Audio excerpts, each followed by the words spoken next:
ఇక్కడ అందించిన సమాచారం కేవలం మత విశ్వాసాల మీద ఆధారపడి సేకరించింది మాత్రమే. దీనికి సంబంధించిన శాస్త్రీయ ఆధారాలకు సంబంధించి R24 ఛానల్ ఎలాంటి బాధ్యత తీసుకోదు. ఈ సమాచారాన్ని పరిగణలోకి తీసుకునే ముందు పండితులను సంప్రదించి పూర్తి వివరాలు తెలుసుకోగలరు. పై సమాచారాన్ని R24 ఛానల్ ధృవీకరించడం లేదు.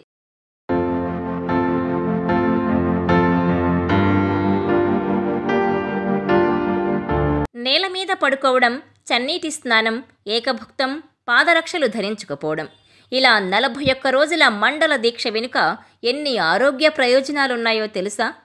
అయ్యప్పమాల వెనుక ఆరోగ్య రహస్యం ఏంటి? స్వామి అని ఎందుకు పిలవాలి? Watch this R24 special.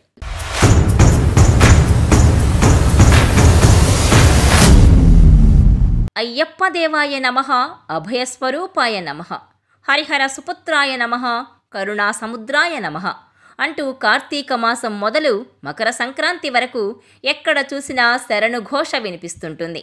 ఎటు చూసినా అయ్యప్ప మాలధారులే కనిపిస్తారు.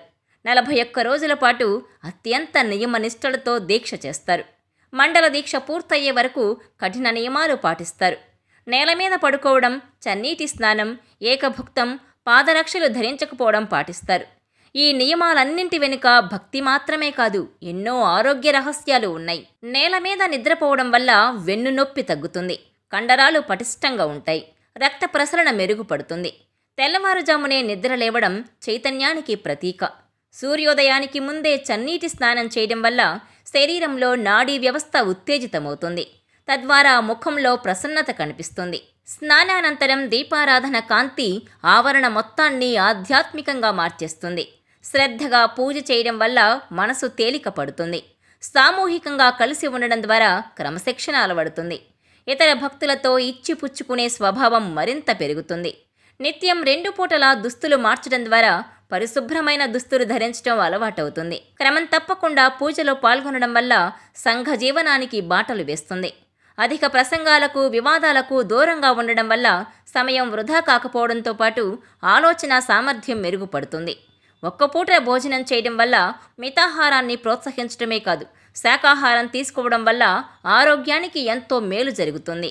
పొగ తాగడం, మద్యపానం వంటి దురలవాట్లకు దూరంగా ఉండడం ద్వారా ఆరోగ్యం మెరుగుపడుతుంది. అయ్యప్ప స్వామి దీక్షలో నల్లని వస్త్రాలదే అధిక ప్రాధాన్యం. నల్లని వస్త్రాలు వేసుకుని మణిమాలలు ధరించి దీక్ష ప్రారంభిస్తారు. శనీశ్వరుడికి నల్లని రంగు అంటే అత్యంత ఇష్టం. ఆ రంగు బట్టలను ధరించి నిత్య పూజలో పాల్గొనే వారిపై శని ప్రభావం ఉండదని చెబుతారు. అంతేకాదు, సాధారణంగా అయ్యప్పమాల శీతాకాలంలో వేస్తారు. ఈ సమయంలో నల్లని దుస్తులు శరీరానికి వేడినిస్తాయి. దీక్షలో భాగంగా అయ్యప్ప మాలధారులు మాలలు ధరిస్తారు. రుద్రాక్ష, తులసి, చందనం, స్ఫటికం, పగడాలు, తామర పూసల మాలలు వేసుకుంటారు. ఈ మాలలు శారీరక, మానసిక ఆరోగ్యాన్నిస్తాయి. ఈ మాలలకు అభిషేకం చేసి మంత్రోచ్చారణ ద్వారా వాటికి అయ్యప్ప స్వామిని ఆవాహనం చేసి త్రికరణ శుద్ధిగా స్వామిని సేవిస్తున్నా అని చెప్పి వేసుకుంటారు. ఇక గంధం విషయానికొస్తే కనుబొమ్మల మధ్య భాగంలో సుషుమ్న అనే నాడి ఉంటుంది. ఈ నాడి జ్ఞానాన్నిస్తుందని, దాన్ని ఉత్తేజితం చేసేందుకే ఆ ప్రదేశంలో గంధం, కుంకుమ ధరిస్తారని చెబుతారు. జీవులన్నిటిలోనూ దేవుడున్నాడనే భావంతోనే జీవులన్నింటినీ స్వామి అని పిలవాలని అయ్యప్ప దీక్షలో నియమాన్ని విధించారు. అందుచేతనే అయ్యప్ప దీక్షలో ఉన్న భక్తులు అందరినీ స్వామి అనే పిలుస్తారు. ఒక్క మాటలో చెప్పాలంటే శరీరాన్ని, మనస్సును అదుపులో ఉంచుకొని సన్మార్గంలో పయనింపజేసేదే అయ్యప్ప మండల దీక్ష. 41 రోజుల పాటు అయ్యప్పకు ఆత్మ నివేదన చేసుకుంటూ నిత్య శరణు ఘోషతో పూజిస్తారు. మనసు మొత్తాన్ని ఒకే విషయంపై లగ్నం చేయడమే ఈ దీక్షలో పరమార్థం. రేపు మాల వేసుకుంటామని ఈరోజు మద్యం, మాంసం తీసుకోవడం అస్సలు చేయరాదు. మాలధారణకు కనీసం 3 రోజుల ముందు నుంచి పవిత్రంగా ఉండాలి.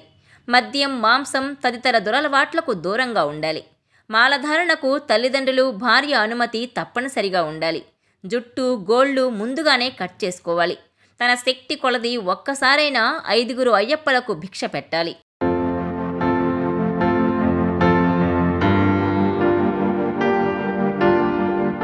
ఈ వీడియో మీకు నచ్చినట్లయితే please share, like and subscribe R24 Telugu.